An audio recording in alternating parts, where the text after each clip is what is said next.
Welcome to the webinar, everyone. Another Wednesday, another opportunity to learn a little bit more about the foods we eat, the things we drink, and more about our diet and lifestyle and those decisions that we make on a daily basis that affect our overall health. Today is a discussion on one of those decisions, and it's understanding energy drinks, what they do, what the benefits they bring, and what the potential downsides are. So, the interesting thing about energy drinks is they are somewhat of a newer thing. They're not really that old, but the aspect of how they have evolved and the effect that they have on us and our daily lives is definitely something that we need a better understanding of, especially when you see the demographics with regard to who uses them and how often, and understanding as parents and caregivers the effect that they can have on our children. For the most part, energy drinks are made up the same way. What they do is they are part of a $20 billion market, and they're made up of similar ingredients that have similar effects. But we're starting to push these things to an extreme. But if you think energy drinks are going away, all you have to do is continuously look at that green number, because $20 billion and growing annually, energy drinks are going to continue to evolve. And unfortunately, what they're going to do is keep pushing the envelope on the extreme nature of what they do. These things first appeared in Europe and Asia in the 1960s. So, like I said, they're really not that old. We're pushing on 60 years old here. Coffee's been around a lot longer than that, obviously. But the idea behind them evolved in the United States a little bit later. See, in the 60s, we had it in Asia. In the United States, it took until 1985, and we got Jolt. And Jolt Cola was born, and it was basically these commercials. If you remember these ads when they first came out, shock yourself, stay awake, all of these things, and they were an instant hit. Americans loved them, and because Americans were going to buy it, obviously there were a lot more people that came online with the various energy drinks and what they brought about. But for the most part, they're all made the same way. It is a combination of caffeine and sugar. That's your two main ingredients. Yes, there's some companies that'll focus more on the B complex vitamins. They'll use artificial sweeteners as opposed to real sweetener, and a lot of reasons behind that are more addictive related than anything else, or to try to keep the calories down, or things of that nature. But for the most part, that's really what we're dealing with. We're dealing with caffeine, and we're dealing with sugar, and that's why we have the problems that we have. So, did you know? One of the interesting things most people don't even appreciate or understand, that caffeine itself has actually been linked to increasing your blood sugar level. So you need to be very careful if you're diabetic, and you're going to do one of these energy drinks, even one of the sugar-free energy drinks, because the caffeine itself can have a negative impact on your blood sugar level. And obviously, most people don't even appreciate or understand when you couple sugar and you couple caffeine together, the amount of impact it can have on your blood sugar levels, it can be insurmountable. So energy drinks all work the same way. Basically, you start out, you're ready to go. You want to accomplish something, and you're ready to get going, and you take that energy drink and you face the mountain, and here you go. Unfortunately, you fall off the cliff. See, what most people don't appreciate or understand, that when you consume high levels of caffeine and high levels of sugar, there is a point at which those things wear off. And when the effect wears off, the crash is real. It really is one of those opportunities that you have to either completely fall way off the cliff, or what most people do is they grab another energy drink to basically start the yo-yo cycle. You go up really fast, you coming down really hard, you take it again. And this should sound familiar because it's very much like a drug addiction. And some of that, appears to be somewhat of the intent, is to get people to be addicted to these drinks. But that is the effect, is you do fall off the cliff. Now, the reason why that's important, and the reason why I wanted to show that to people, is because what the target market is for these energy drinks. See, when they were launched, they were focused on the teenagers, the young adults, the people in this world that don't care about what their health is today, because They don't want to miss anything. When you actually look at the target market, though, you see things like this. Nobody ever wishes they'd slept more during college. That was actually a Red Bull ad run in colleges and universities across the United States. Literally telling our college age kids, and I got two now in college at the University of Arkansas. Basically, these types of ads targeted directly at my children. Nobody ever wishes they had slept more during college. Well, you know, who cares what the long-term residual effects are on lack of sleep or insomnia or all the other issues associated with it? I mean, we don't care. All we care about is, can we sell more of these things? 66% of all energy drink are consumed by people ages 13 to 35. So this is the demographic. This is the wheelhouse of the energy drink market. These are where all of the ads are going to be focused. This is the demographic that they want to sell to. But it actually gets a little bit worse when you actually dig down into it. Because, see, 50% of all of the drinks are consumed by people under the age of 25. So now you know why there was all these college ads. Yeah, 66% 35 and under, but when you kind of do the math, 25 to 35 really only represents roughly about 15%. Really, 50% of the buying market for these energy drinks is 25 and under. And then you look at college students, they represent 30% of the consumption. So in other words, college students sitting out there right now consume these things every day. 30% of college students are consuming an energy drink every single day they're in college. Obviously why you see those ads that you did.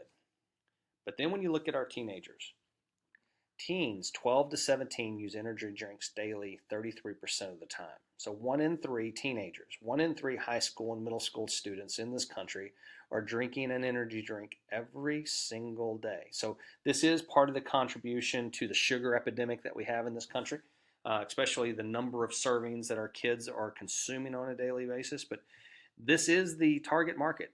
Parents, if you don't understand energy drinks, if you don't know how they work, if you don't know the effects of them or the downsides or the potential dangers or side effects, you need to, because your kids are using these products. So here are some of the side effects. They are and include cardiac arrest, headaches, insomnia, type 2 diabetes, mainly related to all the sugar that's in them, drug interactions. So yes, they will counteract with drugs or prescription medications that your kids are on. Addiction, jitters, vomiting, nervousness, and allergic reactions. All of these things are side effects of energy drinks. But the most important thing to remember is we are actually contributing to the sleep epidemic in this country by continued consumption of these things. In fact, we had, to the Poison Control Center, we had a little over 5,000 calls between 2010 and 2013 related to energy drinks. More than 40% of them involved children. That's right. We had more than 40% of the calls on energy drinks, or roughly a little over 2,000 parents that were calling the Poison Control Center because their child consumed too much of a beverage that was okay for them to buy in any store that they walked into. See, because most people don't appreciate or understand that, a little bit of something isn't necessarily going to be harmful, but a lot of that thing could be very dangerous. And it could be that your child has an inability to uptake that much sugar and or caffeine, or has just been consuming it all day long and didn't even think about it. And then the effect is real. In fact, if we look at the number of emergency room visits for consuming energy drinks, that's right, people rushed to the emergency room between 2007 and 2011, went from 10,000, just over 10,000 to almost 21,000. That is an increase of 279% in adults over 40. 279% increase in adults over 40. So if you happen to be over 40 years old and you think energy drinks, oh, no big deal, you need to know that the way that these things are now being formulated and the consumption that is being made of them is actually resulting in a lot of emergency room visits. So unless you want to be speeding down the road in the back of an ambulance because you decided that energy drink was something that you needed, you might want to consider reading the label and understanding what's in the one that you like. Here's the one that's scary, though. 19% of those college students, so remember 50% of our college students are basically consuming one of these on a regular basis. 30% consume them every single day. Of those college students, 19% have reported having heart palpitations after consumption of an energy drink. So, that old marketing ad of no one wished they slept more during college. Well, the danger side of not doing so is pretty evident here. Caffeine. You have to understand something about caffeine, because caffeine can be a good thing, but too much of a good thing can always be a bad thing. So, let's look at it from a very easy perspective, something that you should understand. So, something as a parent, guardian, or something, or someone who really does have the loved ones that they want to watch out for. This is something that you should really keep in mind. And this is just a guide. This doesn't mean this is the same for everybody. I mean, I happen to have ADHD, so as a result, caffeine is basically like a sleep aid for me. If I drink it, I'll go to sleep. It has the opposite effect for somebody like me.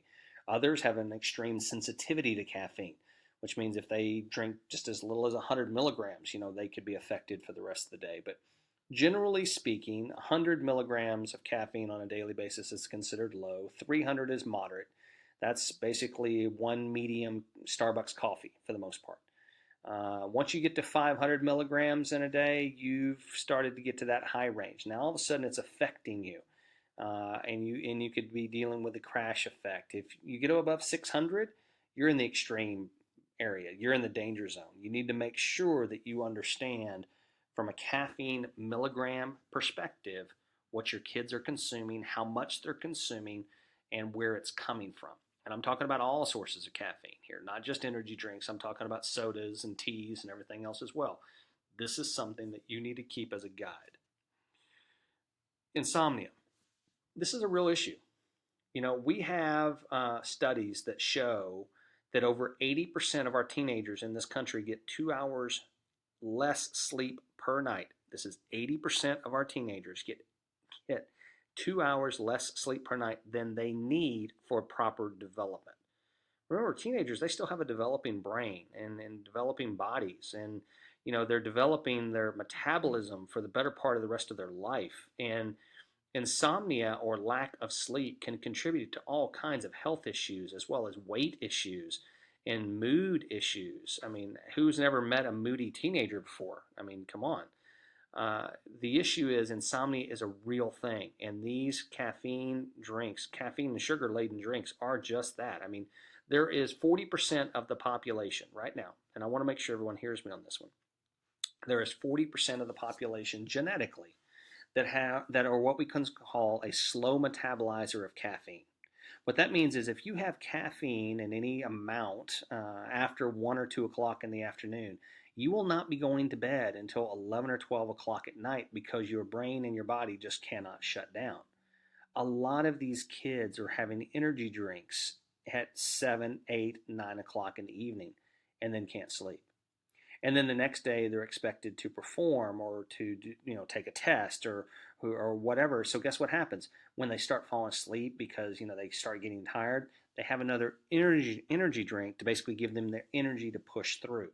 That then creates this unbelievable cycle of the energy drink is the only way that they're staying awake, but their body is never getting to shut down. So understand that this is a real danger. The sugar aspect should be self-explanatory. I mean, it really should. I mean, unfortunately, our average child in this country is now consuming roughly 30 servings of sugar per day. They're supposed to have 6, according to the American Heart Association, but the average child is now averaging a little over 30. That's right, 5 times the amount that they're supposed to. That's why we've had such a spike in type 2 diabetes. And in fact, try to find what we used to call type 2 diabetes anywhere. See, back in the day, we used to call type 2 diabetes adult onset diabetes. But when you have over a 200,000 case increase between 2010 and 2015 in children of type 2 diabetes, you drop the adult onset and you just call it type 2. See, when I talked earlier about the addiction, you need to understand something about sugar. This is something a lot of people don't want to talk about. And in fact, we've done an entire Wednesday Lunch and Learn on sugar itself.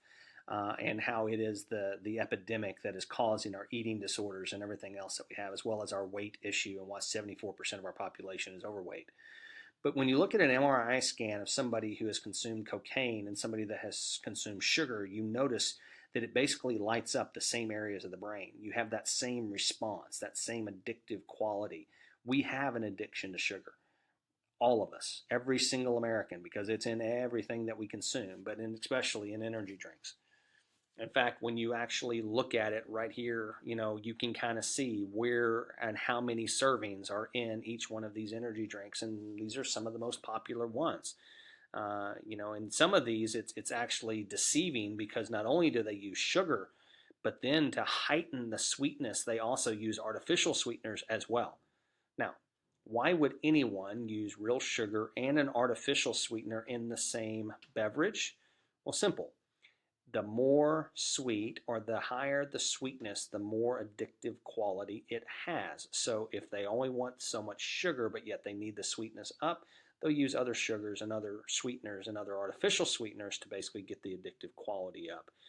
But as you can see, these things are massively loaded with servings of sugar. And like I said, no child should have more than 6 in a day, and almost every single one of these has 6 or more in every single one of them.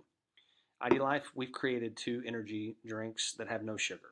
At IDLife, we have things called purposeful product development. And the reason why we design products is so that we can attack an issue that we see in the marketplace. And this is one that, we wanted to provide an alternative so that we could take away this sugar addiction issue that is in so many of these energy drinks. The other thing that you need to understand is that most energy drinks create this, which is the child bouncing off the walls, or the ADHD bunny, or the uncontrolled amount of energy where you're basically running around and you're talking fast and you're doing all these various things right before you hit the crash effect. At IDLife, we wanted to change that too, because see, we created those energy products to basically take care of the sugar, but we also wanted to add something else. See, what if you could have a situation where you could have a moderate amount of energy enhancers, mental clarity ingredients, no sugar, and no crash? What if you could do all of those things? Well, that's what we created. What we call it is focused energy. See, no, we don't just give you the energy. We actually give you the mental clarity ingredients to also help you focus. No sugar, no crash, encapsulated caffeine that's time released over a period of time, 4 to 6 hours of energy, none of the downside. And that's what IDLife is about, is finding a solution to a problem and attacking it head on so that we can give people a better understanding. So what's your takeaway from today? What should you really have learned? Well, energy drinks can be dangerous. A small amount of caffeine can be a good thing. Too much of a good thing can seriously be a bad thing.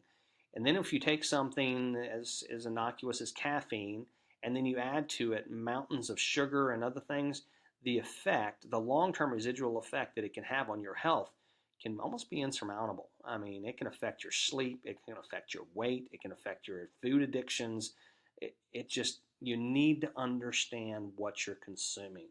And as parents, we need to understand what our kids are consuming, because unfortunately they can walk into any store in the U.S. and buy these things uninhibited in any amount and any quantity that they want. So we need to educate ourselves so we can educate them. If you want to learn more what's going on at IDLife, I encourage you to plug in on Monday nights at 8:30 Central Time. We always have some great information for you, your guests, and people that you think might be interested in what we have going on and might want to learn more about IDLife and why we do the things that we do. If you want to talk to people that are just like yourself and see their stories, you can go to myidlifestory.com and read all about the folks that have changed their health permanently by focusing on the 6 inches between their ears as opposed to the 40 inches around their waist. And some of those stories are absolutely amazing. Next week, we're going to be in Vegas, at Planet Hollywood. We encourage everyone to come out. It's going to be a great weekend, all kinds of things going on in the city. But most importantly, we're going to be talking health and wellness. We have training. We have nutritional information. We have all kinds of announcements to be made there, and I can't, wait to get into Vegas and talk to people about all the things that IDLife has going. Next week, we're going to build upon this week. We talked about this one about, understanding energy drinks and understanding caffeine and sugars. But really, you know what? Most people just need a basic understanding of how to read a food label.